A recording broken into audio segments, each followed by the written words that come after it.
Hello guys, welcome to this new video. I'm going to be today talking about guys Warfarin and Heparin, and this is going to be a detailed explanation of page 406 of first aid of 2015 first aid, and it really goes into details as to what was written in that whole table. And that table is very brief, and this whole presentation which I'm going to do is really going to explain it. And I've also seen this in the 2017 model, so I'm sure it'll be there, but it's in there 2015 100%, and this is the page number. So guys, I want to start off first of all. I want to compare the molecular weight of both Warfarin and Heparin. Warfarin, I don't have much to say, but I really wanted to go dive into Heparin, and I've made this bold over here for you guys. So I made this really bold for you guys because Heparin has two types. It is unfractionated and lower molecular weight Heparin. So you can imagine unfractionated Heparin as this really big box. It's really unfractionated, whereas low molecular weight Heparin is very small. So from this itself, you can easily tell that unfractionated heparin will inhibit two coagulation factors, and those two coagulation factors are factor number 10A, 10 active, and 2A. And lower molecular weight heparin is only going to inhibit 10A. So that's one of the key things I want to get for you guys. So guys, the sulfate the warfarin or sulfate mucopolysaccharides, otherwise known as glycosaminoglycans, which are repeats of disaccharides. The weights are 6,000 and 2,000 daltons, and these are the average heparin is approximately 13 to 15,000 daltons. I don't want to say about warfarin. The next thing I want to talk about is the role of administration, and here I'm going to be dropping you guys a really nice mnemonic. So for this mnemonic, I'm going to be basically telling you that first of all, warfarin can be given orally. So the way you want to remember this is instead of writing warfarin as Warfarin, you want to write this Warfarin. So this over here, I'll make it bold for you guys. So this over here will tell you that the warfarin should be given orally. And then if you are to go to a heparin, there's also a mnemonic for that. They should be given IV. So for how you're supposed to remember it, write HPRI. Make it in caps lock, so you remember that heparin. So from this I, you can remember that it should be given IV, and also you can remember that it should be given subcutaneously.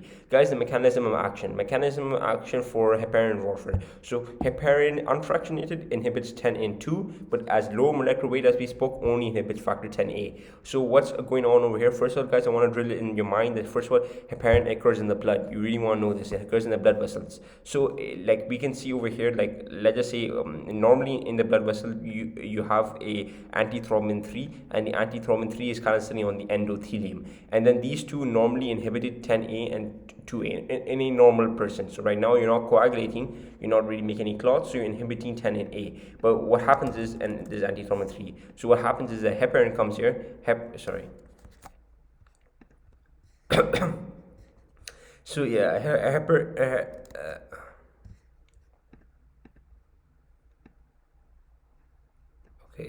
yeah, so heparin comes here, and you can imagine heparin comes and it binds here, and heparin binds to antithrombin 3, and that makes its affinity at 100 times more stronger, allows it to inhibit 10 and 2 much more better. Over here, guys, we have warfarin. You can take another equation for now. So basically, vitamin K is the main thing, and vitamin K is gamma carboxylates. What does that mean? Gamma means a certain alpha, beta, gamma, and carboxylate means that it adds a CO2. So if you have a clotting factor over here, and the clotting factors that are mainly involved are 2, 7, 9, and 9, and obviously 10. Let's just imagine only clotting factor number 10. Right now, guys, 7. Right now, guys, is unactivated because right now we have only one CO2. When it gets activated, it must have 2 CO2. So that's one of the 2 carboxyl groups or 2 CO2s attached to it. So what you guys want to do is carboxylate it, and by carboxylating you're adding a CO2, and when you activate the CO2 it makes this form, and this is activated. So you can imagine here this is activated, and over here if I were to remove this group over here, so then I would put a IN for inactivated, and over here I'll put A for activated. And not only does that do it in by the process of carboxylating, it also adds an oxygen group to your vitamin K, and when it adds an oxygen group to your vitamin K, your oxygen becomes very oxidized. It becomes very oxidized, and the way to bring it back to make more coagulation factors is vitamin K reductase. So this is the key enzyme. What warfarin does, it comes here, and you can imagine it goes like this. It blocks this, leading to accumulation of oxidized vitamin K. You have no more vitamin K that is usable, and it can lead to, you will not be able to make clotting factors, and therefore your blood's going to be thin. You're not going to be clotting unnecessarily. What are the uses? Uses, guys, can be easily summarized, and this looks very, very complicated, but it can be summarized in three main: basically your valves, your lungs, and your legs for warfarin. Remember, warfarin is very, very long, so long term. So one of the ways it may be is one thing called economy class syndrome. Economy class syndrome is when you're in the plane, no moving, and you're very, very unhydrated, and you can get many thromboembolisms, and it can lead to many, many problems from there. Addition to legs, another problem is post-surgery, and you're in bed again, not moving, no mobility. You can get clots. You can get clots leading to deep vein thrombosis, which is basically thrombus in your veins of your leg, and that can go to the lungs. And exactly leads us to the next point, which it can go to the lungs and cause many, many problems. So prophylactically, you really want to give it to these type of patients. So I'll write here prophylactically. Prophylactically. You want to give them in certain surgeries. So you want to give it in certain surgeries. So sorry, I'll have to write down here. You want to give it in certain surgeries. So the surgery you want to give it is in orthopedic surgery and gyno surgeries. Addition to that, you want to give it prophylactically. Not only in that, but you want to give it prophylactically. I should make a proper section for prophylactically. So I'll make this a prophylactically. You want to give it an MI. Why an MI? Because you're getting an MI. You the cells become dead, so they go necrosis. After necrosis, inflammation happens, and after inflammation, you get scar. So scar you get here, and scar leads to a dilated ventricle. And when you have some sort of dilated area, you can get a stasis of blood. It can lead to thromboembolisms. Yes. You can get in doing AFib, you can get a thromboembolisms. Again, the same thing. You have a dilated ventricle, stasis of blood, thromboembolisms, and also in prosthetic heart valves, you can get a thrombosis. Another place where you can get thrombosis is in heparin. Heparin is going to be in the prophylaxis. First of all, again the same thing, myocardial infarction. And if your prophylaxis is pulmonary embolism, please remember that these are recurrent. They occur after a long time, or occur repeatedly. You want to have high risk of thrombosis post-operatively. So if you're lying in bed, you're not moving, and you have circulatory problems, you want to make sure there is high risk of thrombosis, and you want to really make sure that you're giving them heparin, and so prophylactically you are going to make sure you give them heparin. The next, prophylactically, you want to give them also, so I'll put this in the section, prophylactically, that if you have heart arrhythmias. Again, heart arrhythmias is when you're getting heart arrhythmias due to the fact that you have a dilated heart. So, and when you have, like I said, dilated ventricles, stasis of blood, and thromboembolism. Lab monitoring, blood monitoring is pretty simple. For heparin, you want to give them APTT, so that's activated prothromboplastin time. So I guess I'll write that the partial.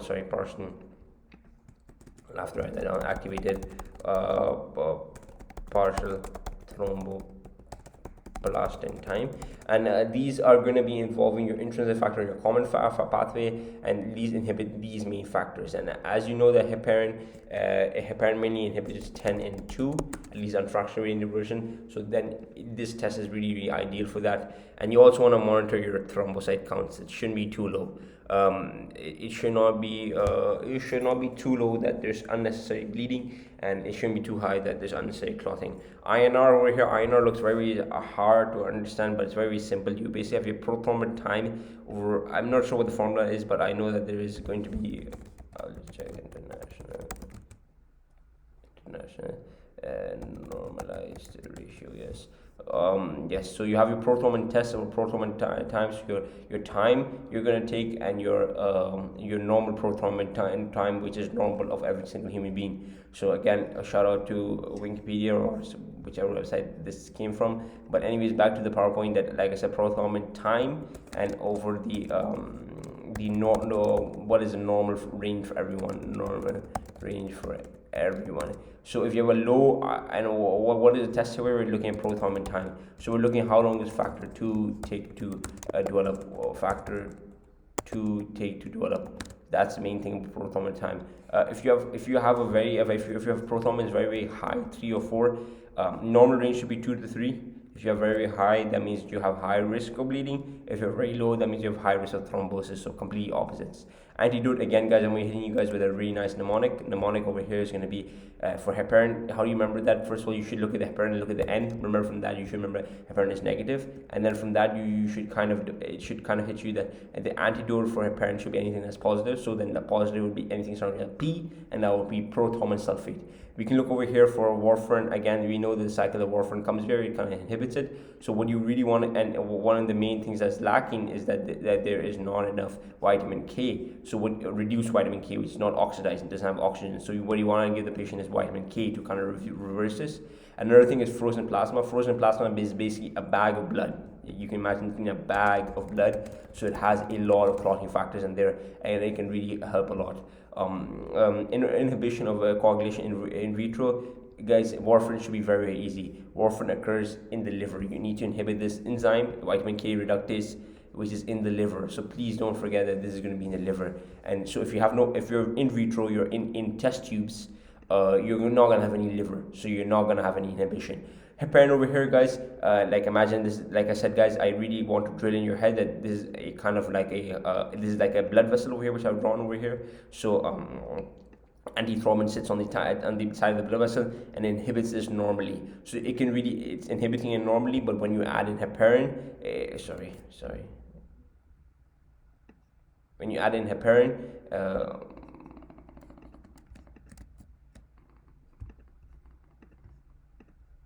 when you add in heparin, it hits these antithrombin T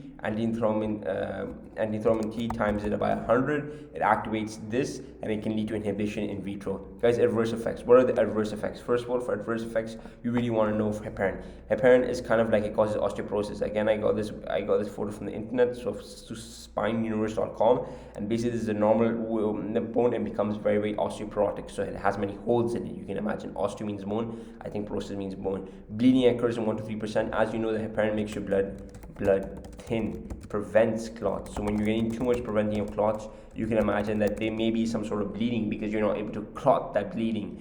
Hyperkalemia. Why is there hyperkalemia? Due to the fact that there's low aldosterone. So when aldosterone is responsible for kicking the potassium out of the body, so kicking it out. So yeah, when you have low aldosterone, you're gonna kind of keep potassium, like the opposite effect, and that's going to lead to hyperkalemia. Over here, warfarin, what's the adverse effects? Adverse effects is that they may be bleeding. Again, same thing. So I'm gonna put these both in highlight. You want to know that both of them can cause bleeding. Another thing is skin necrosis. Skin necrosis is due to the fact that there may be a lack of protein C and also protein C. Why? Because I don't think I mentioned this previously, but warfarin inhibits 2, 7, 9, and 10, and factor C and factor S. And it can lead to skin necrosis, and then it can also have a teratogenic effect that it can cause it can cause some bone problems in your baby. I have also a mnemonic here, so that's good. So if you cannot really remember this mnemonic, so in heparin, it's very, very, let me put a safe in babies. It's safe in baby. So whereas over here is dangerous in babies or pregnancy. Put pregnancy.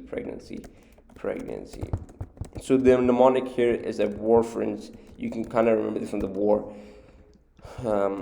War is dangerous, so therefore warfarin should not be given to babies. That's really, really key, that you really don't want to do this to babies. Whereas heparin over here, it is very, I didn't make this mnemonic, but I found it from Sketchy or something. Happy heparin in babies. So like it's happy. The baby is happy with heparin, like HH. Anyways, guys, indications and contraindications. Indications, I kind of already covered all the indications on this slide, so okay, you can review that, and I'm also going to be reviewing everything. So I'm going to be kind of slicing out indications. I'm going to put contraindication first of pregnancy. Like I said, wars are dangerous. You kind of want to make it from there. It'll be dangerous in pregnancy. Over here, guys, contraindications, if you're already bleeding. If you're already bleeding, don't give them heparin. Another place is that you don't want to give them in surgery. You want to kind of, if you're in surgery, you want to switch it over to heparin, because warfarin has a short-term effect. There's high chance of hemorrhage and there's high chance of ulcers. Let me explain all this. Below 150, you don't want to give them. High chance of, because then you're not be able to clot. High chance of hemorrhage. Again, if you're going to be having some sort of hemorrhage all over the body, the last thing you want to give them is this. You may want to give them like prothrombin sulfate or something like that, which can reverse this process. And ulcers, again, ulcers has so much bleeding in it, because ulcers, you kind of like, if you have let's just imagine this is the GIT, and this, like, imagine this is a GIT, and let's just say you have an ulcer right over here, and the ulcer is kind of eroding it, and it's causing there to be many problems. What happens is the ulcer, you can imagine it to be like, sorry, the complete opposite way. Yeah, and I'll just change the color so that everyone's on the same page. So yeah, let's just imagine like ulcers like kind of eating this area up, So what happens is that it not only eats up the GIT mucosa, but it also eats up the blood vessels, and from the blood vessels it can lead to bleeding. So if you have ulcers, don't give the guy heparin. So summary. I want to talk about summary. So summary is everything I talked about. So and the guys, don't worry, at the end I'm gonna be giving you guys questions to make sure whether you guys understood this or not. So warfarin 1 type, heparin 2 type. Next, warfarin, remember from O, warfarin and heparin, I, remember from IV. Mechanism of action, guys, hits the liver, and it basically blocks blocks vitamin K reductase. Heparin indirectly acts. Make sure to put that, kind of drill that in your head, that this indirectly inactivates antithrombin 3 and 10A and 2A. And next thing is onset. First of all, from wars last for a long time, and that can give you long onset of duration. And long onset, and it takes a long time to get activated. Heparin is going to be the opposite, it's just short. The next thing is duration. Again, wars last for a long time, so you can imagine it long duration of action. Heparin is going to last for a short time. Again, guys, I already gave you a mnemonic for antidotes, which is heparin negative, prothrombin is going to be positive. You really want to dive into that. Fresh frozen plasma is very, very important. Vitamin K is very, very important. You can just give them vitamin K, fresh frozen plasma. Another thing you want to give, which I didn't mention, was prothrombin complex concentrate. This is also known as factor number 9, and it is a medication made of clotting factors 2, 9, and 10. So this prothrombin complex is basically 2, 9, and 10, everything you want to need to make factor number 2A or prothrombin. Lab, guys, remember that this prothrombin is APTT, and guys, remember, wars are dangerous, so therefore you cannot cross the placenta barrier, whereas heparin does cross the placenta. Question for you guys: which one has longer duration of action?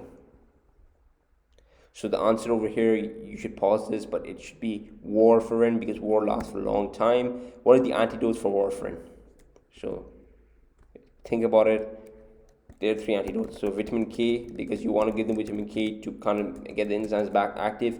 You want to give them frozen plasma, which is basically a bag of blood. And you want to give them one more thing, which is a prothrombin complex. That's very important. Which has basically 2, 9, and 10 factors. APTT. How are you going to measure APTT? Warfarin. Which one do you use to watch APTT? The answer for this is heparin. Why is that? Because APTT looks at factor 1, factor 2, factor 5, 7, and 10. So in heparin, you're in between 2 and 10. So you really want to use this test because it's very ideal. Which one has more dangers to enter the placenta? Again, you already know, warfarin. And which one has 2 types? It's going to be heparin. So guys, I hope this video was useful, and Hope you guys found this useful, and thank you guys for watching. Hope to see you guys next time.